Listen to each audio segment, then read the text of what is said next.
और बात करते हैं एक बड़ी खबर की जो हरिद्वार से है। उमा भारती कोरोना पॉजिटिव पाई गई हैं। उमा भारती ने ट्वीट कर इस बात की जानकारी दी है। हरिद्वार के एक आश्रम में क्वारंटीन है। हल्के बुखार के बाद उनकी जांच करवाई गई।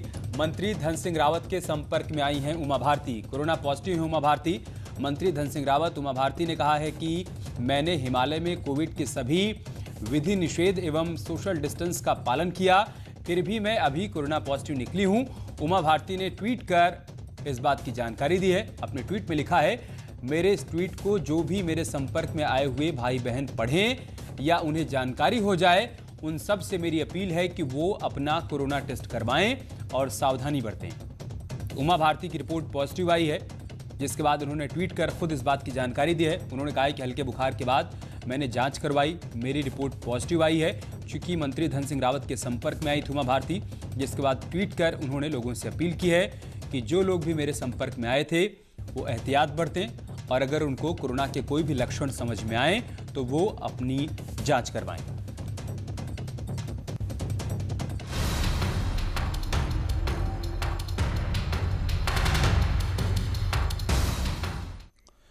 और बात एक और बड़ी खबर की। लव जिहाद का एक और मामला सामने आया है। बदायूं में लव जिहाद का मामला सामने आया है। लड़के ने नाम बदलकर लड़की को झांसा दिया, शादी के बहाने शोषण करता रहा और भेद खुलने के डर से गोली मारकर हत्या कर दी। परिजनों ने शव लेने से इनकार कर दिया है। हत्या का आरोपी पति गिरफ्तार कर लिया गया है। पुलिस ने हालांकि इसे घरेलू विवाद का मामला बताया है। बड़ी खबर हम आपको बदायूं से बता रहे हैं। यहाँ पर लव जिहाद का मामला सामने आया है। नाम बदलकर लड़के ने लड़की के साथ शादी की और उसके बाद उसका शोषण करता रहा और बाद में भेद खुलने के डर से उसने उसकी हत्या कर दी। परिजनों ने शव लेने से इनकार कर दिया है। फिलहाल पुलिस ने आरोपी पति को गिरफ्तार कर लिया है, उससे पूछताछ की जा रही है। हालांकि पुलिस इस पूरे मामले को घरेलू विवाद से जुड़ा हुआ मामला बता रही है। सिविल लाइन थाना क्षेत्र में कल रात को एक महिला की हत्या की सूचना प्राप्त हुई थी। संबंध में IPC 302 में मुकदमा पंजीकृत किया गया और इन्वेस्टिगेशन शुरू की गई। इन्वेस्टिगेशन के दौरान जो महिला के पति हैं उन्होंने पूछताछ में इस घटना को किया जाना स्वीकार कर लिया। तो बदायूं से बड़ी खबर हम आपको बता रहे हैं, जहां पर लव जिहाद का मामला सामने आया है और बदायूं से हमारे संवाददाता चितरंजन हमारे साथ जुड़ चुके हैं। चितरंजन, क्या जानकारी इस खबर के बारे में? ये पूरा मामला लव जिहाद से ही जोड़ के देखा जा रहा है। चूंकि इसने 1.5 साल पहले शादी करी थी, अपने आप को राजकुमार बताया था और कभी बाबा नाम बताता था और बाबा नाम बताते हुए लड़की का पीछा करता था।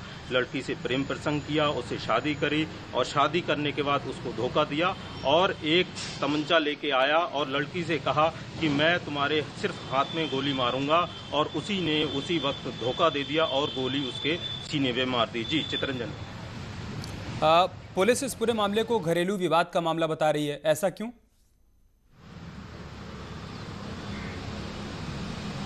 ये घरेलू विवाद इसलिए था कि चूंकि वो प्रताड़ित करता था और जो परेशान करता था। लव जिहाद में भी इसी तरीके का मामले आते हैं और लोग परेशान करते हैं, पहले शादी करते हैं, फिर यौन शोषण करते हैं और उसके बाद घरेलू प्रताड़ना करते हैं और फिर धोखा देते हैं। ठीक है, बहुत शुक्रिया आपका हमारे साथ जुड़ने के लिए और जानकारी हम तक पहुंचाने के लिए। तो परिजनों ने शव लेने से इनकार कर दिया है और दूसरी तरफ पुलिस इस पूरे मामले को घरेलू कलह का मामला बता रही है। लेकिन तमाम लोगों की तरफ से आरोप लगाया जा रहा है, कहा जा रहा है कि सीधे तौर पर लव जिहाद का मामला है।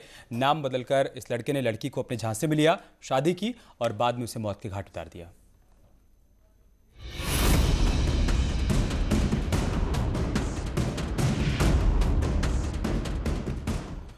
और एक बड़ी खबर महोबा से, जहां पर मासूमों को मार डाला गया। महोबा से बड़ी खबर हम आपको बता रहे हैं। शराब के नशे में धुत पिता ने हत्या की वारदात को अंजाम दिया है।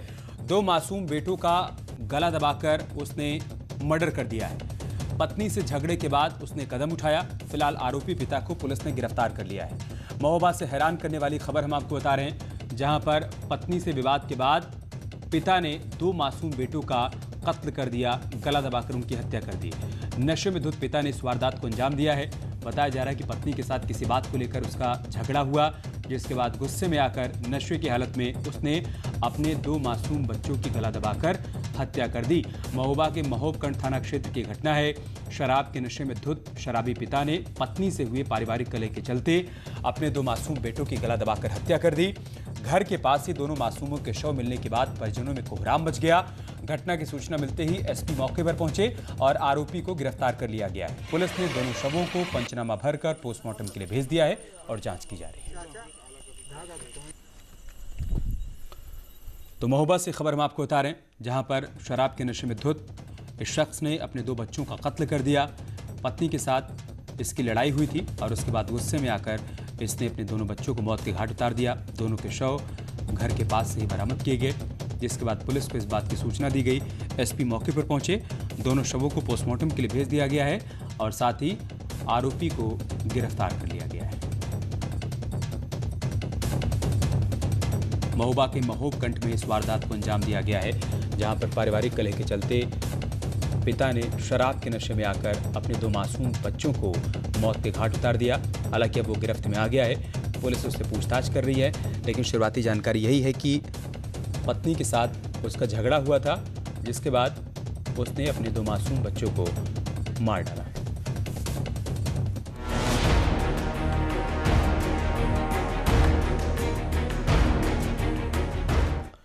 बांदा से एक सावधान करने वाली खबर आई है।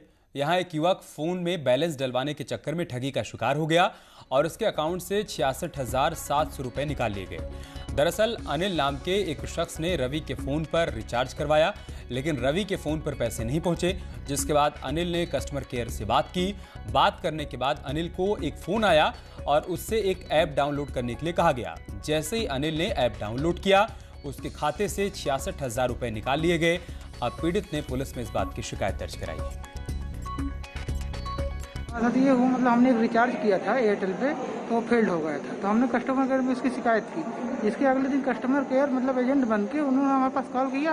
उसके बाद हमारे अकाउंट से 66,700 रुपये कट गए, जिसकी हम लगातार मतलब थाने में FIR के लिए भी जा रहे हैं, तो वहाँ भी कोई अभी सुनवाई नहीं हुई। आज CO साहब के पास भी आए हुए हैं।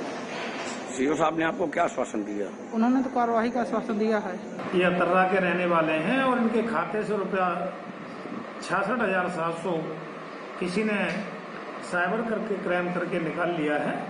तो इसके संबंध में थाना अध्यक्ष अतर्रा को SHO अतर्रा को निर्देशित कर दिया गया है और विवेचना इसमें कराई जाएगी। जो भी इसमें निकलेगा उसके अनुसार उसके खिलाफ कार्रवाई की जाएगी।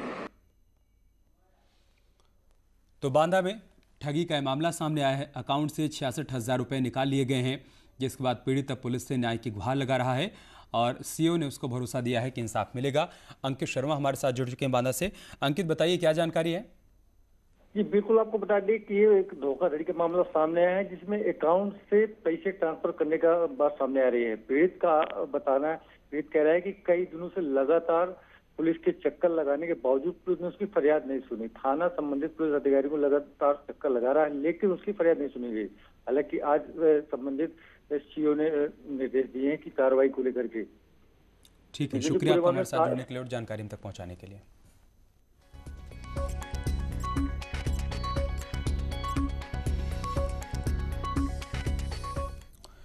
और संत कबीरनगर में छेड़छाड़ का विरोध करने पर पिटाई हुई है। दबंग ने महिला को जमकर पीटा है। छेड़छाड़ का विरोध करने पर उसे मारा पीटा है। महिला के कपड़े फाड़ने का भी आरोप लगा है।